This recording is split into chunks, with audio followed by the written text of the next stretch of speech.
তাহলে আমার বক্তব্য হচ্ছে যে সেদিন নেতাজি ইন্ডোরে মিটিংয়ের পর মুখ্যমন্ত্রী বার্তা দেওয়ার পর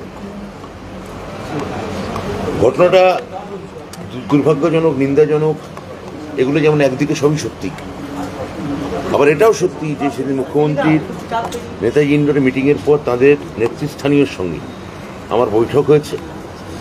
আমরা বলেছি তাদের সর্বতোভাবে, মানবিকভাবে, আইনিভাবে কিভাবে যোগ্য বঞ্চিত শিক্ষকদের চাকরি ফেরত দেওয়া যায়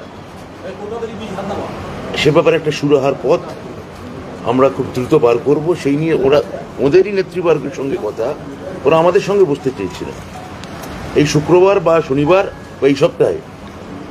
সে তারিখও ঠিক হয়ে গেছে যে ওরা আসবেন। হ্যাঁ,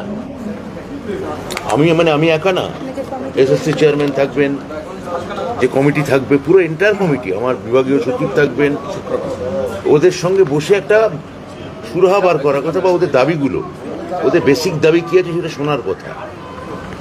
তাহলে আমার বক্তব্য হচ্ছে যে আপনি যদি যে সরকারের কাছে আপনি দাবি করছেন, সরকার আপনাদের সর্বতোভাবে সাহায্য করছে, শিক্ষা দপ্তর সর্বতোভাবে সাহায্য করছে, এসএসসি আপনাদের সঙ্গে যখনই দেখা করতে চাইছে দেখা করছেন, আমাদের সঙ্গে মিটিং চলছে, তাহলে সেখানে আপনার কথা অনুযায়ী আন্দোলন, লড়াই, প্রতিবাদ এগুলো তো কিছুদিন স্থগিত রাখা যেত।